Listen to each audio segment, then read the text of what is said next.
السلام علیکم ورحمۃ اللہ وبرکاتہ۔ دوستو، آج کی اس ویڈیو میں ہم قرآن مجید کے دوسرے پارے کا اردو میں ترجمہ کریں گے۔ شروع کرتی ہوں میں اللہ کے نام سے جو بڑا مہربان اور نہایت ہی رحم والا ہے۔ اب تو یہ بے وقوف لوگ ضرور یہی کہیں گے کہ ان مسلمانوں کو ان کے سابق سمت قبلے سے کہ بیت المقدس تھا جس طرف پہلے متوجہ ہوا کرتے تھے، کس بات نے بدل دیا۔ آپ فرما دیجئے کہ سب مشرق اور مغرب اللہ ہی کی مملکت ہے، جس کو خدا ہی چاہے یہ سیدھا طریقہ بتلا دیتے ہیں، اور ہم نے تم کو ایسی ہی ایک جماعت بنا دی ہیں جو ہر پہلو سے اعتدال پر ہے، تاکہ تم مخالف لوگوں کے مقابلے میں گواہ ہو، اور تمہارے لیے رسول اللہ صلی اللہ علیہ وسلم گواہ ہے۔ اور جس سمت قبلے پر آپ رہ چکے ہیں یعنی بیت المقدس، وہ تو محض اس لیے تھا کہ ہم کو معلوم ہو جائے کہ کون تو رسول اللہ صلی اللہ علیہ وسلم کا اتباع اختیار کرتا ہے اور کون پیچھے کو ہٹا جاتا ہے، اور یہ قبلہ کا بدلنا منحرف لوگوں پر بڑا ثقیل ہے۔ ہاں، مگر جن لوگوں کو اللہ تعالیٰ نے ہدایت فرمائی ہے، اور اللہ تعالیٰ تو ایسے ہی نہیں ہے کہ تمہارے ایمان کو ضائع اور ناقص کر دے، اور واقعی اللہ تعالیٰ تو ایسے لوگوں پر بہت ہی شفیق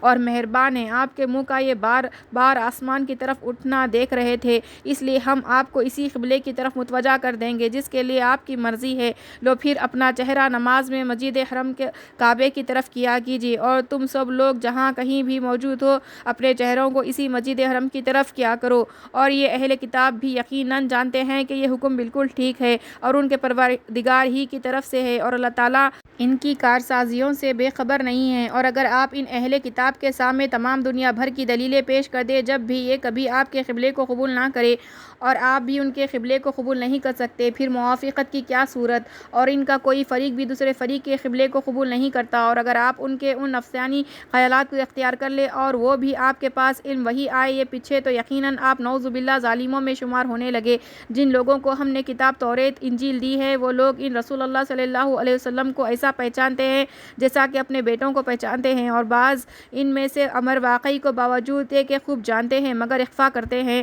حالانکہ یہ امر واقعی مناجانب اللہ ثابت ہو چکا ہے۔ سو ہرگز شک و شبہ لانے والوں میں شمار نہ ہونا، اور ہر شخص ذی مذہب کے واسطے ایک ایک قبلہ رہ رہا ہے جس کی طرف وہ عبادت میں منہ کرتا رہا ہے۔ سو تم نیک کاموں میں تگاپو کرو، خواہ تم کہیں ہو گئے، لیکن اللہ تعالیٰ سب کو حاضر کر دیں گے۔ یقیناً اللہ تعالیٰ ہر امر پر پوری قدرت رکھتے ہیں۔ اور جس جگہ سے بھی کہیں سفر میں آپ باہر جاؤ تو بھی اپنا چہرہ نماز میں مسجد حرم یعنی کعبے کی طرف رکھا کیجیے، اور یہ حکم عام قبلے کا بالکل حق ہے اور مناجانب اللہ ہے، اور اللہ تعالیٰ تمہارے کیے ہوئے کاموں سے باخبر نہیں ہے۔ اور مقرر کہا جاتا ہے کہ آپ جس جگہ سے بھی سفر میں باہر جائے اپنا چہرہ مسجد حرم کی طرف رکھے، اور تم لوگ جہاں کہیں موجود ہو اپنا چہرہ اسی کی طرف رکھا کرو، تاکہ ان مخالف لوگوں کو تمہارے مقابلے میں گفتگو کی مجال نہ رہے۔ مگر ان میں جو بالکل ہی بے انصاف ہے تو ایسے لوگوں سے اصلا اندیشہ نہ کرو اور مجھ سے ڈرتے رہو، اور تاکہ تم پر جو کچھ میرا انعام ہے اس کی تکمیل کر دو، اور تاکہ دنیا میں تم راہ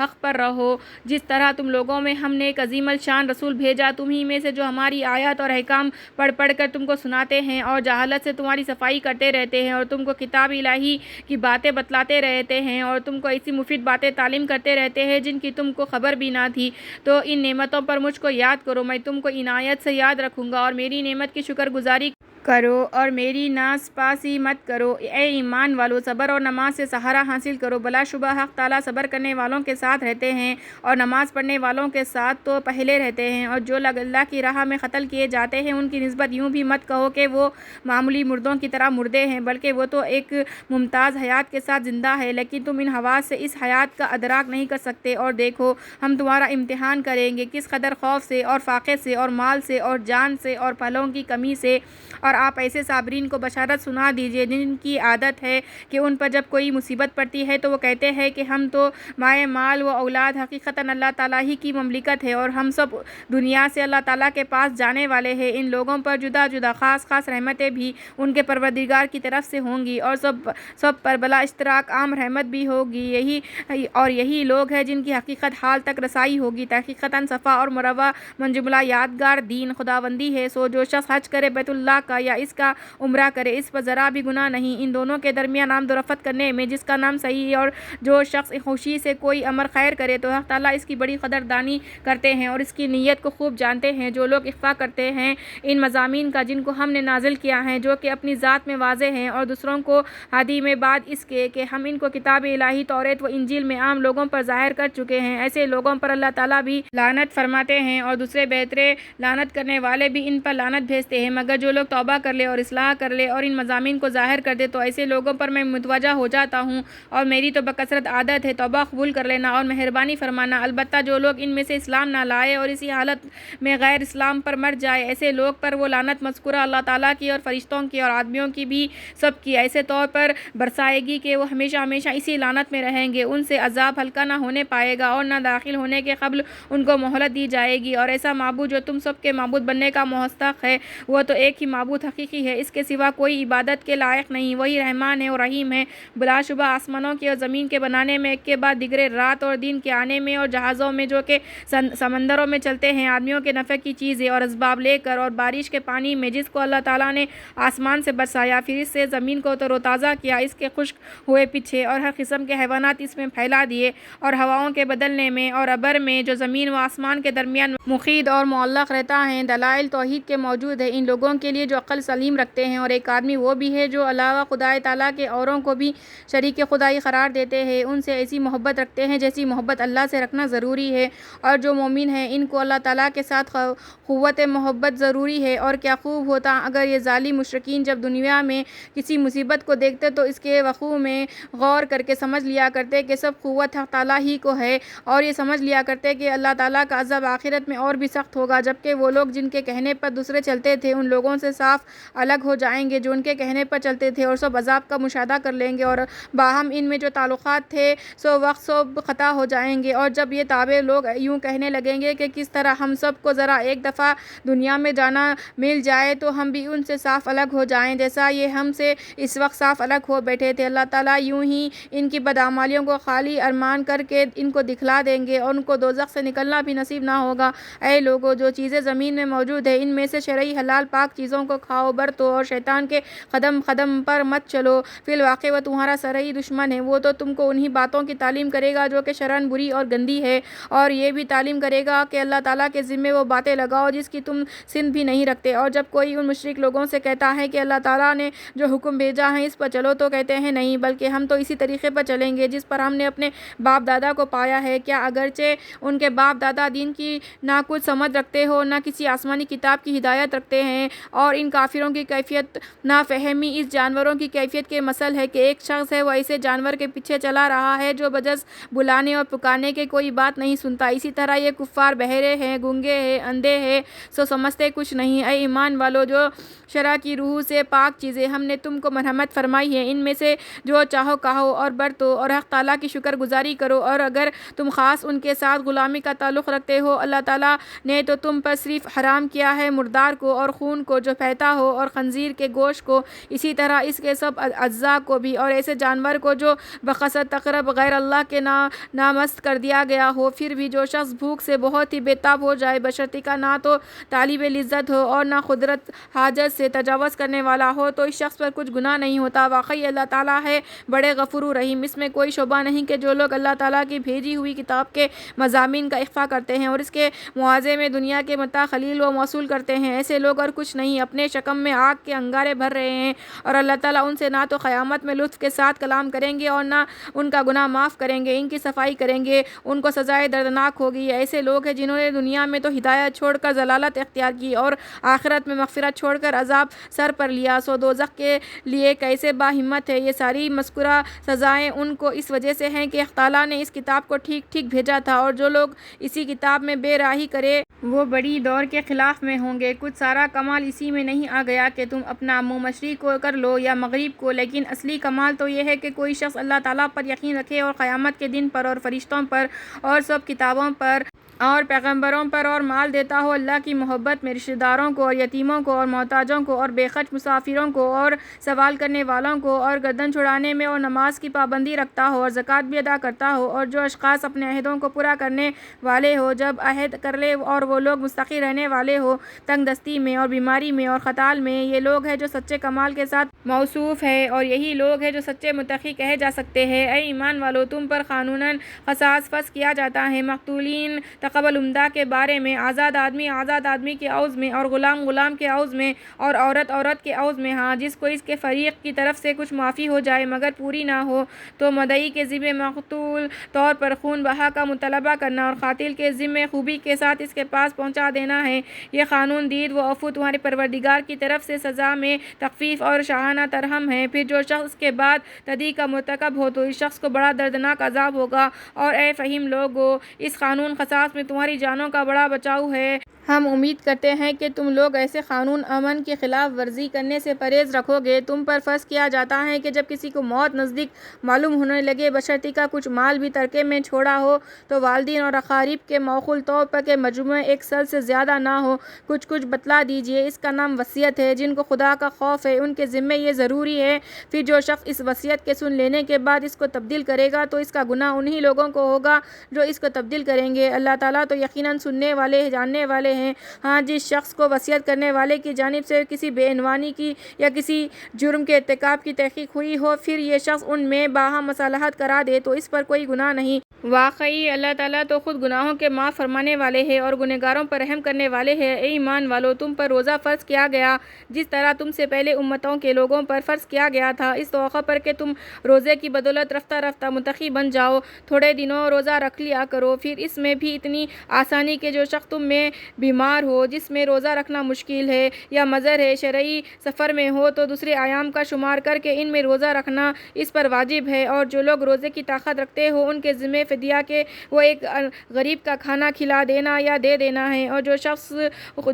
شخص خوشی سے زیادہ خیر کرے کہ زیادہ فدیہ دے تو اس شخص کے لیے اور بھی بہتر ہے۔ اور تمہارا روزہ رکھنا اس حال میں زیادہ بہتر ہے کہ اگر تم روزے کی فضیلت کی خبر رکھتے ہو۔ وہ تھوڑے دن ماہ رمضان ہے جس میں قرآن مجید بھیجا گیا ہے، جس کا ایک وصف یہ ہے کہ لوگوں کے لیے ذریعہ ہدایت ہے اور دوسرا وصف واضح علالت ہے من جملہ ان کتب کے جو کہ ذریعہ ہدایت بھی ہے اور حق باطل ہے فیصلہ کرنے والی بھی ہے۔ سو جو شخص اس ماہ میں موجود ہو اس کو ضرور اس ماہ میں روزہ رکھنا چاہیے، اور جو شخص بیمار ہے یا سفر میں ہے تو دوسرے ایام کا اتنا ہی شمار کر کے ان میں روزے رکھنا اس پر واجب ہے۔ اللہ تعالیٰ کو تمہارے ساتھ احکام میں آسانی کرنا منظور ہے اور تمہارے ساتھ دشواری منظور نہیں، اور تاکہ تم لوگ ایام ادا یا قضا کے شمار کی تکمیل کر لیا کرو کہ ثواب میں کمی نہ رہے۔ لہٰذا تم لوگ اللہ تعالیٰ کی بزرگی و ثنا بیان کیا کرو اس پر کہ تم ایک ایسا طریقہ بتلا دیا تاکہ تم لوگ اس نعمت آسانی پر اللہ کا شکر ادا کیا کرو۔ اور جب آپ سے میرے بندے میرے متعلق دریافت کرے تو میں قریب ہی ہوں، منظور کر لیتا ہوں ہر عرضی درخواست کرنے والوں کی جبکہ وہ میرے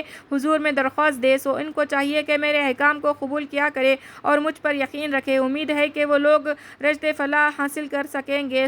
سو تم لوگوں کے واسطے روزے کی شب میں اپنی بیویوں سے مشغول ہونا حلال کر دیا گیا کیونکہ وہ تمہارے بجائے اوڑھنے بچھونے کے ہیں اور تم ان کے بجائے اوڑھنے بچھونے کے ہو۔ خدا تعالیٰ کو اس کی خبر تھی کہ تم خیانت کر کے گناہ میں اپنے کو مبتلا کر رہے تھے، مگر خیر اللہ تعالیٰ نے تم پر عنایت فرمائی اور تم سے گناہ کو دھو دیا۔ سو اب ان سے ملاؤ اور جو قانون اجازت اللہ تعالیٰ نے تمہارے لیے تجویز کر دیا ہے بلا تکلف اس کا ساز و سامان کرو اور کھاؤ اور پیو بھی اس وقت تک کہ تم کو سفید خط یعنی نور صبح صادق متمیز ہو جائے سیاہ خط سے، پھر صبح صادق سے رات تک روزہ پورا کیا کرو اور ان بیویوں سے اپنا بدن بھی مت ملنے دو جس زمانے میں کہ تم لوگ اعتکاف کرنے والے ہو مسجدوں میں۔ یہ خداوندی ضابطے ہیں جو ان سے نکلنے کے نزدیک بھی مت ہو۔ اسی طرح اللہ تعالیٰ اپنے اور احکام بھی لوگوں کی اصلاح کے واسطے بیان فرمایا کرتے ہیں اس امید پر کہ وہ لوگ پرہیز رکھے اور آپس میں ایک دوسرے کے مال ناحق طور پر مت کھاؤ اور ان کے جھوٹے مقدمے کو احکام کے یہاں اس غرض سے رجوع مت کرو کہ اس کے ذریعے سے لوگوں کے مالوں کا ایک حصہ بطریق گناہ یعنی ظلم کے کھا جاؤ اور تم کو اپنے جھوٹ اور ظلم کا علم بھی ہو۔ آپ سے چاندوں کے حالات کی تحقیقات کرتے ہیں، آپ فرما دیجئے کہ وہ چاند اعلیٰ شناخت اوقات ہے لوگوں کے اور حج کے، اور اس میں کوئی فضیلت نہیں کہ گھروں میں ان کی پشت کی طرف سے آیا کرے وہاں، لیکن فضیلت یہ ہے کہ کوئی شخص حرام چیزوں سے بچے اور گھروں میں ان کے دروازوں سے آئے اور خدا تعالیٰ سے ڈرتے رہو۔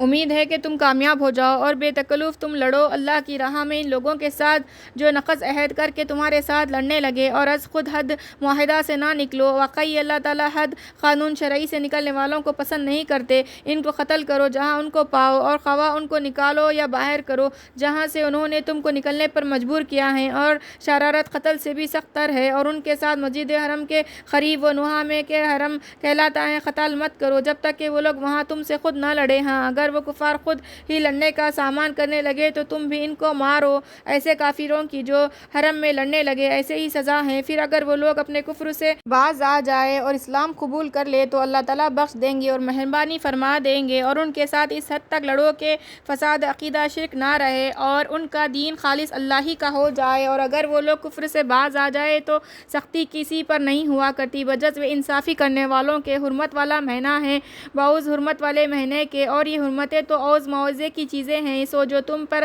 زیادتی کرے تو تم بھی ان پر زیادتی کرو جیسی اس نے تم پر زیادتی کی ہے، اور اللہ تعالیٰ سے ڈرتے رہو اور یقین کر لو کہ اللہ تعالیٰ ڈرنے والوں کے ساتھ ہے۔ اور تم لوگ جان کے ساتھ مال بھی خرچ کیا کرو اللہ کی راہ میں، اور اپنے آپ کو اپنے ہاتھوں تباہی میں مت ڈالو، اور کام اچھی طرح کیا کرو، بلا شبہ اللہ تعالیٰ پسند کرتے ہیں اچھی طرح کام کرنے والوں کو۔ اور جب حج و عمرہ کرنا ہو تو اس حج و عمرے کو اللہ تعالیٰ کے واسطے پورا ادا کیا کرو۔ پھر اگر کسی دشمن یا مرض کے سبب روک دیے جاؤ تو قربانی کا جانور جو کچھ میسر ہو ذبح کرو، اور اپنے سروں کو اس وقت تک مت منڈواؤ جب تک کہ قربانی اپنے موقع پر نہ پہنچ جائے۔ البتہ اگر تم میں سے کوئی بیمار ہو یا اس کے سر میں کچھ تکلیف ہو تو وہ سر منڈوا کر فدیہ یعنی اس کا شرعی بدلہ دے دے، 3 روزے سے یا 6 مسکین کی خیرات دینے یا 1 بکری ذبح کر دینے سے۔ پھر جب امن کی حالت میں ہو سو جو شخص عمرے سے اس کو حج کے ساتھ ملا کر منتفع ہوا ہو یعنی ایام حج میں عمرہ بھی کیا ہو تو جو کچھ قربانی میسر ہو ذبح کرے۔ پھر جس شخص کو قربانی کا جانور میسر نہ ہو تو اس کے ذمہ 3 دن کے روزے ہیں ایام حج میں، اور ساتھ ہے جب کہ حج سے تمہارے لوٹنے کا وقت آ جائے، یہ پورے 10 ہوئے۔ یہ اس شخص کے لیے ہے جس کے اہل و عیال مسجد حرام یعنی کعبے کے قریب میں نہ رہتے ہو، اور اللہ تعالیٰ سے ڈرتے رہو اور جان لو کہ بلا شبہ اللہ تعالیٰ سزائے سخت دیتے ہیں۔ زمانے حج چند مہینے ہیں جو معلوم ہے، سو جو شخص ان میں حج مقرر کرے تو پھر اس کو نہ کوئی فحش بات جائز ہے اور نہ کوئی بے حکمی درست ہے اور نہ کسی قسم کا نظار زیبا ہے۔ حج میں جو نیک کام کرو گے خدا تعالیٰ کو اس کی اطلاع ہوتی ہے، اور جب حج کو جانے لگے تو خرچ ضرور کر لیا کرو کیونکہ سب سے بڑی بات خرچ میں گداگری سے بچا رہنا ہے۔ اور اے ذی عقل لوگو مجھ سے ڈرتے رہو کہ اس میں تم ذرا بھی گناہ نہیں کہ حج میں معاش کی تلاش کرو جو تمہارے پروردگار کی طرف سے ہے۔ پھر جب تم لوگ عرفات سے واپس آنے لگو تو مشعر حرم کے پاس مزدلفہ میں شب کو قیام کر کے خدا تعالیٰ کی یاد کرو اور اس طرح یاد کرو جس طرح تم کو بتلا رکھا ہے، نہ یہ کہ اپنی رائے کو دخل دو، اور حقیقت میں قبل اس کے تم محض ناواقف ہی تھے۔ پھر تم سب کو ضرور ہے کہ اسی جگہ ہو کر واپس آؤ جہاں اور لوگ جا کر وہاں سے واپس آتے ہیں۔ خدا تعالیٰ کے سامنے توبہ کرو، یقیناً اللہ تعالیٰ معاف کر دیں گے اور مہربانی فرما دیں گے۔ پھر جب تم اپنے اعمال حج پورے کر چکو تو حق تعالیٰ کا اس طرح ذکر کیا کرو جس طرح تم اپنے آبا و اجداد کا ذکر کیا کرتے ہو، بلکہ یہ ذکر اس سے بدر جہاں بڑھ کر ہو۔ سو بعض آدمی جو کہ کافر ہے ایسے ہیں جو کہتے ہیں کہ ہمارے پروردگار ہم کو جو کچھ دینا ہے دنیا میں دے دیجئے، اور ایسے شخص کو آخرت میں بدرجہ انکار آخرت کے کوئی حصہ نہ ملے گا۔ اور بعض آدمی جو کہ مومن ہیں ایسے ہیں جو کہتے ہیں کہ ہمارے پروردگار ہم کو دنیا میں بھی بہتری عنایت کیجیے اور آخرت میں بھی بہتری عنایت کیجیے اور ہم کو عذاب دوزخ سے بچائیے۔ ایسے لوگوں کو دونوں جہاں میں بڑا حصہ ملے گا بدولت ان کے عمل کے، اور اللہ تعالیٰ جلدی حساب لینے والے ہیں۔ اور اللہ تعالیٰ کا ذکر کرو کئی روز تک۔ پھر جو شخص 2 دن میں مکے واپس آنے میں تعجیل کرے اس پر بھی کچھ گناہ نہیں، اور جو شخص 2 دن میں تاخیر کرے اس پر بھی کچھ گناہ نہیں۔ اس شخص کے لیے جو خدا سے ڈرے اور اللہ تعالیٰ سے ڈرتے رہو اور خوب یقین رکھو کہ تم سب کو خدا ہی کے پاس جمع ہونا ہے۔ اور بعض آدمی ایسا بھی ہے کہ آپ کو اس کی گفتگو جو محض دنیوی غرض سے ہوتی ہے مزہ دار معلوم ہوتی ہے، اور وہ اللہ تعالیٰ کو حاضر و ناظر بتاتا ہے اپنے مافی الضمیر پر، حالانکہ وہ آپ کی مخالفت میں نہایت شدید ہے۔ اور جب پیٹ پھیرتا ہے تو اس دوڑ دھوپ میں پھرتا رہتا ہے کہ شہر میں فساد کرے اور کسی کے کھیت یا مواشی کو تلف کر دے، اور اللہ تعالیٰ فساد کو پسند نہیں فرماتے۔ اور جب اس سے کوئی کہتا ہے کہ خدا کا خوف کرو تو نقوت اس کو اس گناہ پر دوگنا آمدہ کر دیتی ہیں، سو ایسے شخص کی کافی سزا جہنم ہے اور وہ بری ہی آرام گاہ ہے۔ اور بعض آدمی ایسا بھی ہے کہ اللہ تعالیٰ کی رضا جوئی میں اپنی جان تک صرف کر ڈالتا ہے، اور اللہ تعالیٰ ایسے بندوں کے حال پر نہایت مہربان ہے۔ اے ایمان والو، اسلام میں پورے داخل ہو جاؤ اور فاسد خیالات میں پڑھ کر شیطان کے قدم قدم پر نہ چلو، واقعی وہ تمہارا کھلا دشمن ہے۔ پھر اگر تم بعد اس کے کہ تم کو واضح دلیلیں پہنچ چکی ہے صراط مستقیم سے لرزش کرنے لگو تو یقین رکھو کہ حق تعالیٰ بڑے زبردست ہے، حکمت والے ہیں۔ یہ کجرا لوگ اس امر کے منتظر معلوم ہوتے ہیں کہ حق تعالیٰ اور فرشتے بادل کے سائبانوں میں ان کے پاس سزا دینے کے لیے آئے اور سارا قصہ ہی ختم کر دے۔ اور یہ سارے مقدمے اللہ تعالیٰ ہی کی طرف رجوع کیے جائیں گے۔ آپ علماء بنی اسرائیل سے ذرا پوچھئے تو صحیح کہ ہم نے ان کو کتنی واضح دلیلیں دی تھی، اور جو شخص اللہ تعالیٰ کی نعمت کو بدلتا ہے اس کے پاس پہنچنے کے بعد تو اللہ تعالیٰ یقیناً سخت سزا دینے والے ہیں۔ دینوی معاش کفار کو آراستہ پرستہ معلوم ہوتی ہیں اور اسی وجہ سے ان مسلمانوں سے تمسخر کرتے ہیں، حالانکہ مسلمان جو کفر و شرک سے بچتے ہیں ان کافروں سے اعلیٰ درجے میں ہوں گے قیامت کے روز۔ اور روزی تو اللہ تعالیٰ جس کو چاہتے ہیں بے اندازہ دے دیتے ہیں۔ ایک زمانے میں سب آدمی ایک ہی طریق کے تھے، پھر اللہ تعالیٰ نے پیغمبروں کو بھیجا جو کہ خوشی کے وعدے سناتے تھے اور ڈراتے تھے، اور ان کے ساتھ آسمانی کتابیں بھی ٹھیک طور پر نازل فرمائی، اس غرض سے کہ اللہ تعالیٰ لوگوں میں ان کے امور اختلافیہ مذہبی ہے فیصلہ فرما دے۔ اور اس کتاب میں یہ اختلاف اور کسی نے نہیں کیا مگر صرف ان لوگوں نے جن کو اولاً کتاب بھی ملی تھی، بعد اس کے کہ ان کے پاس دلائل واضح پہنچ چکے تھے، باہمی زدہ زدی کی وجہ سے۔ پھر اللہ تعالیٰ نے ہمیشہ ایمان والوں کو وہ امر حق جس میں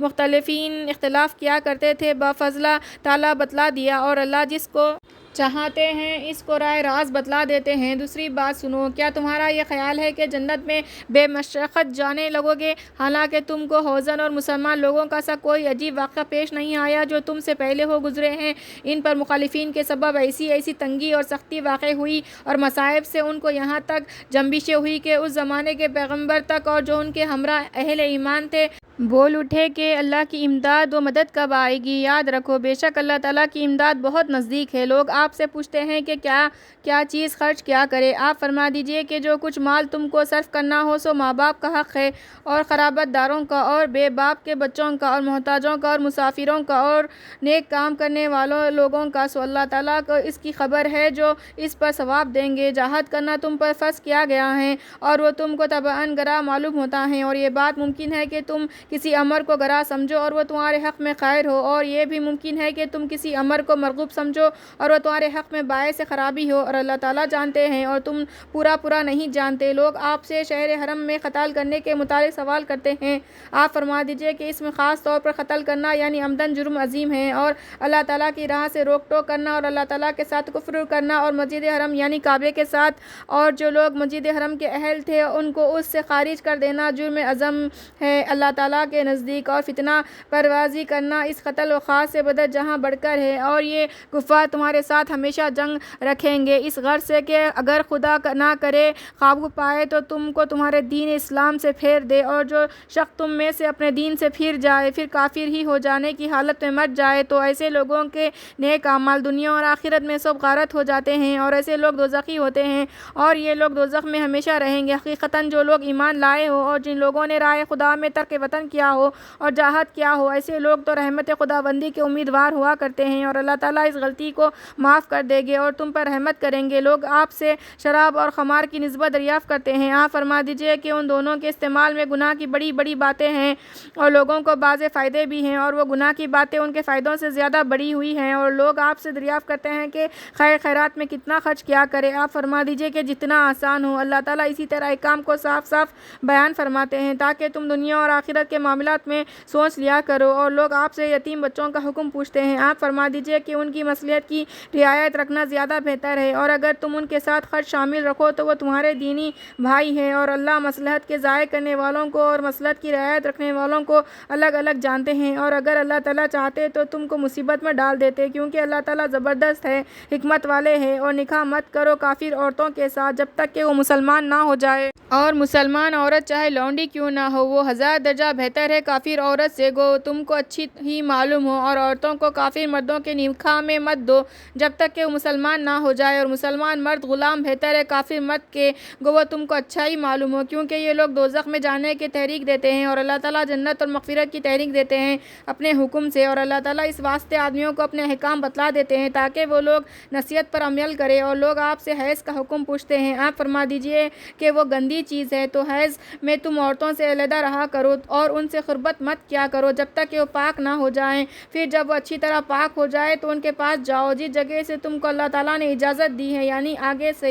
یقیناً اللہ تعالیٰ محبت رکھتے ہیں توبہ کرنے والوں سے اور محبت رکھتے ہیں صاف پاک رہنے والوں سے۔ تمہاری بیویاں تمہارے لیے کھیت کے ہیں، سو اپنے کھیت میں جس طرح سے ہو کر چاہو آؤ، اور آئندہ کے لیے بھی اپنے لیے کچھ کرتے رہو اور اللہ تعالیٰ سے ڈرتے رہو، اور یقین رکھو کہ بے شک تم اللہ تعالیٰ کے سامنے پیش ہونے والے ہو۔ اور اے محمد صلی اللہ علیہ وسلم، ایسے ایمانداروں کو خوشی کی خبر سنا دیجیے اور اللہ کو اپنی قسموں کے ذریعے سے ان امور کا حجاب مت بناؤ کہ تم نیکی کے اور تقوی کے اور اصلاح فی مابین خلق کے کام کرو، اور اللہ تعالیٰ سب کچھ سنتے جانتے ہیں۔ اللہ تعالیٰ تم پر اور آخرت میں داروگیر نہ فرمائیں گے تمہاری ایسی بیہودہ قسموں پر، لیکن داروگیر فرمائیں گے اس جھوٹی قسم پر جس پر تمہارے دلوں نے جھوٹ بولنے کا ارادہ کیا تھا، اور اللہ تعالیٰ غفور رحیم ہے۔ جو لوگ قسم کھا بیٹھتے ہیں اپنی بیویوں کے پاس جانے سے، ان کے لیے 4 مہینے تک کی مہلت ہے، سو اگر یہ لوگ قسم توڑ کر عورت کی طرف رجوع کر لے تب تو اللہ تعالیٰ معاف کر دیں گے، رحمت فرما دیں گے، اور اگر بالکل چھوڑ ہی دینے کا پختہ ارادہ کر لیا ہے تو اللہ تعالیٰ سنتے ہیں جانتے ہیں۔ اور طلاق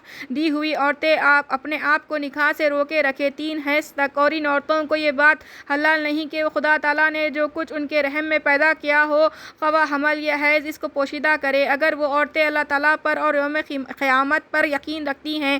اور ان عورتوں کے شوہر ان کے بلا تجدید نکاح پھر لوٹا لینے کا حق رکھتے ہیں اس عدت کے اندر، بشرطیکہ کا اصلاح کا قصد رکھتے ہوں، اور عورتوں کے بھی حقوق ہے جو کہ مثل انہی کے حقوق کے ہیں جو ان عورتوں پر ہے قاعدہ شرعی کے موافق، اور مردوں کا ان کے مقابلے میں کچھ درجہ بڑھا ہوا ہے، اور اللہ تعالیٰ زبردست حاکم ہے حکیم ہے۔ وہ طلاق 2 مرتبہ کی ہے، پھر خواہ رکھ لینا قاعدے کے موافق، خواہ چھوڑ دینا خوش عنوانی کے ساتھ، اور تمہارے لیے بات حلال نہیں کہ چھوڑنے کے وقت کچھ بھی لوگوں اس میں سے صحیح جو تم نے ان کو مہر میں دیا تھا، مگر یہ کہ میاں بیوی دونوں کو احتمال ہو کہ اللہ تعالیٰ کے ضابطوں کو قائم نہ کر سکیں گے، سو اگر تم لوگوں کو یہ احتمال ہو کہ وہ دونوں ضوابط خداوندی کو قائم نہ کر سکیں گے تو دونوں پر کوئی گناہ نہ ہوگا اس مال کے لینے دینے میں۔ اس کو دیکھ کر عورت اپنی جان چھڑا لے، یہ خدائی ضابطے ہیں، سو تم ان سے باہر مت نکلنا، اور جو شخص خدائی ضابطوں سے باہر نکل جائے سو ایسے ہی ہے لوگ اپنا نقصان کرنے والے ہیں۔ پھر اگر کوئی تیسری طلاق دے دے عورت کو تو پھر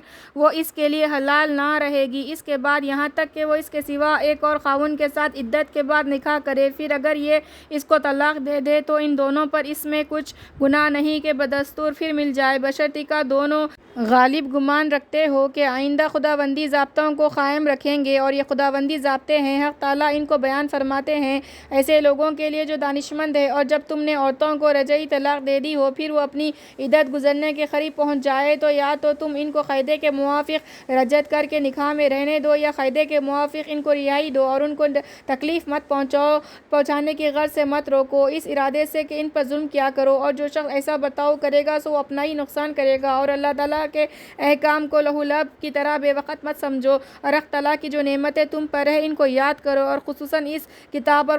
مضامین حکمت کو جو اللہ تعالیٰ نے تم پر اس حیثیت سے نازل فرمائی ہیں کہ تم کو ان کے ذریعے سے نصیحت فرماتے ہیں، اور اللہ تعالیٰ سے ڈرتے رہو اور یقین رکھو کہ اللہ تعالیٰ ہر چیز کو خوب جانتے ہیں۔ اور جب تم میں ایسے لوگ پائے جائیں کہ وہ اپنی بیویوں کو طلاق دے دے، پھر وہ عورتیں اپنی میعاد عدت بھی پوری کر چکے تو تم ان کو اس سے امر سے مت روکو کہ وہ اپنے شوہروں سے نکاح کر لے جبکہ باہم سب رضامند ہو جائے۔ قاعدے کے موافق اس مضمون سے نصیحت کی جاتی ہے اس شخص کو جو کہ تم میں سے اللہ پر اور روز قیامت پر یقین رکھتا ہو، یعنی اس نصیحت کو قبول کرنا تمہارے لیے زیادہ صفائی اور زیادہ پاکی کی بات ہے، اور اللہ تعالیٰ جانتے ہیں اور تم نہیں جانتے۔ اور مائیں اور اپنے بچوں کو 2 سال کا دودھ پلایا کرے، یہ مدت اس کے لیے ہے جو شیر خوارگی کی تکمیل کرنا چاہیں، اور جس کا بچہ ہے یعنی باپ اس کے ذمے ہے ان ماؤں کا کھانا اور کپڑا۔ قاعدے کے موافق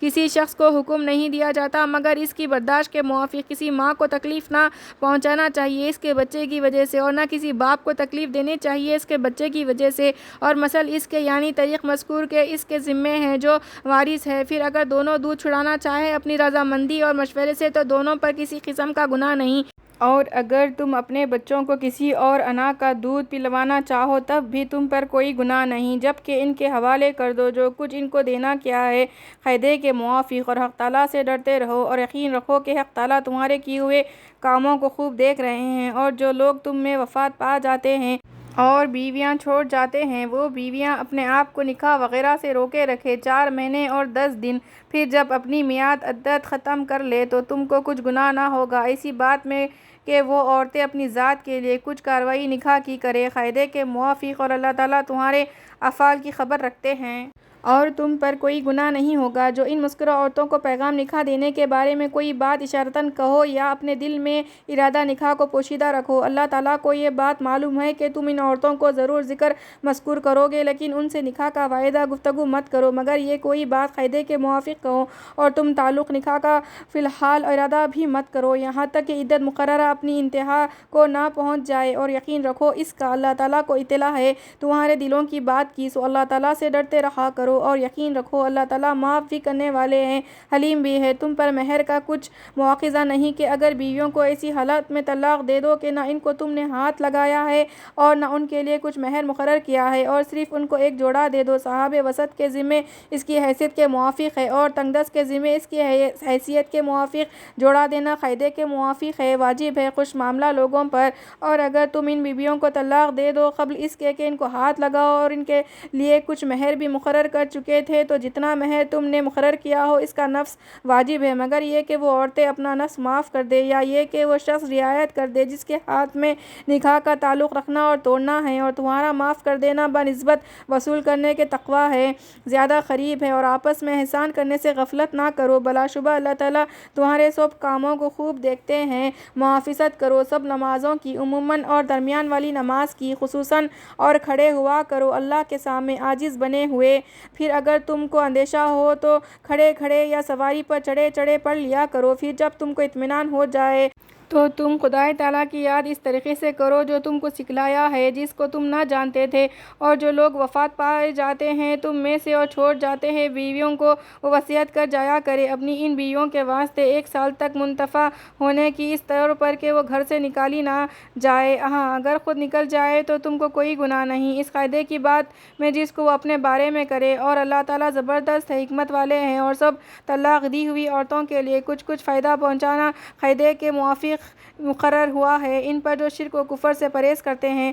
اسی طرح حق تعالیٰ تمہارے لیے اپنے احکام بیان فرماتے ہیں اس توقع پر کہ تم سمجھو اور عمل کرو۔ اے مخاطب، تجھ کو ان لوگوں کا قصہ تحقیق نہیں ہوا جو کہ اپنے گھروں سے نکل گئے تھے، اور وہ لوگ ہزاروں ہی تھے موت سے بچنے کے لیے، سو اللہ تعالیٰ نے ان کے لیے حکم فرما دیا کہ مت جاؤ، پھر ان کو جلا دیا، بے شک اللہ تعالیٰ بڑے فضل کرنے والے ہیں لوگوں کے حال پر، مگر اکثر لوگ شکر نہیں کرتے۔ اس قصے پہ غور کرو اور اللہ کی راہ میں قتال کرو، اور یقین رکھو اس بات کا کہ اللہ خوب سننے والے اور خوب جاننے والے ہے۔ کون شخص ہے ایسا جو اللہ تعالیٰ کو قرض دے، اچھے طور پر قرض دینا، پھر اللہ تعالیٰ اس کے ثواب کو بڑھا کر بہت سے حصے کر دے، اور اللہ کمی کرتے ہیں اور فراخی کرتے ہیں، اور تم اسی کی طرف مننے کے بعد لے جائے جاؤ گے۔ اے مخاطب، تجھ کو بنی اسرائیل کی جماعت کا قصہ جو موسیٰ علیہ السلام کے بعد ہوا ہے تحقیق نہیں ہوا، جبکہ ان لوگوں نے اپنے ایک پیغمبر سے کہا کہ ہمارے لیے ایک بادشاہ مقرر کر دیجئے کہ ہم اللہ کی راہ میں جالوت سے قتال کریں۔ ان پیغمبر نے فرمایا کیا یہ احتمال نہیں کہ اگر تم کو جہاد کا حکم دیا جائے تو تم اس وقت جہاد نہ کرو؟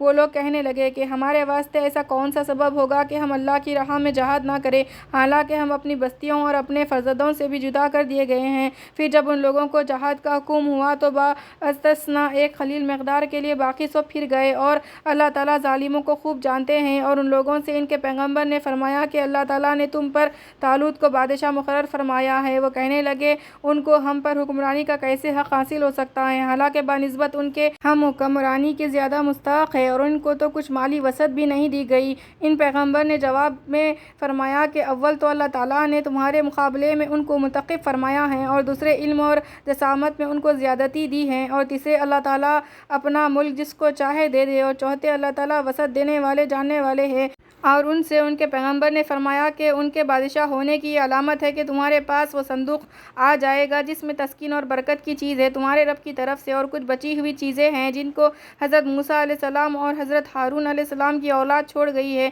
اس صندوق کو فرشتے لے آئیں گے، اس میں تم لوگوں کے واسطے پوری نشانی ہے اگر تم یقین لانے والے ہو۔ پھر جب طالوت فوجوں کو لے کر بیت المقدس کی طرف چلے تو انہوں نے کہا کہ حق تعالیٰ تمہارا امتحان کریں گے ایک نہر سے، جو شخص افراد کے ساتھ اس سے پانی پیے گا تو میرے ساتھیوں میں نہیں، اور جو اس کو زبان پر بھی نہ رکھے وہ میرے ساتھیوں میں ہے، لیکن جو شخص اپنے ہاتھ سے ایک چلو بھر لے۔ سب نے اس سے بے تحاشا پینا شروع کر دیا، مگر تھوڑے آدمیوں نے ان میں سے جب طالوت اور جو مومن ان کے ہمراہ تھے نہر کے پار اتر گئے، کہنے لگے کہ آج تو ہم میں جالوت اور اس کے لشکر سے مقابلے کی طاقت نہیں معلوم ہوتی۔ یہ سن کر ایسے لوگ جن کو یہ خیال تھا کہ وہ اللہ تعالیٰ کے روبرو پیش ہونے والے ہیں، کہنے لگے کہ کثرت سے بہت سی چھوٹی چھوٹی جماعتیں بڑی بڑی جماعتوں پر خدا کے حکم سے غالب آ گئی ہیں، اور اللہ تعالیٰ استقلال والوں کا ساتھ دیتے ہیں۔ اور جب جالوت اور اس کی فوجوں کے سامنے میدان میں آئے تو کہنے لگے کہ اے ہمارے پروردگار، ہم پر استقلال غیب سے نازل فرمائیے اور ہمارے قدم جمائے رکھیے اور ہم کو اس کافر قوم پر غالب کیجیے۔ پھر طالوت والوں نے جالوت والوں کو خدا تعالیٰ کے حکم سے شکست دے دی، اور داؤد علیہ السلام نے جالوت کو قتل کر ڈالا، اور ان کو یعنی داؤد علیہ السلام کو اللہ تعالیٰ نے سلطنت اور حکمت عطا فرمائی، اور بھی جو منظور ہوا ان کو تعلیم فرمایا۔ اور اگر یہ بات نہ ہوتی کہ اللہ تعالیٰ بعض آدمیوں کو بعضوں کے ذریعے سے دفع کرتے رہا کرتے ہیں تو سرزمین تمام تر فساد سے پر ہو جاتی، لیکن اللہ تعالیٰ بڑے فضل والے ہیں جہان والوں پر۔ یہ اللہ تعالیٰ کی آیتیں ہیں جو صحیح صحیح طور پر ہم تم کو پڑھ پڑھ کر سناتے ہیں، اور اس سے ثابت ہے کہ آپ بلا شبہ پیغمبروں میں سے ہے۔ صدق اللہ العلی العظیم۔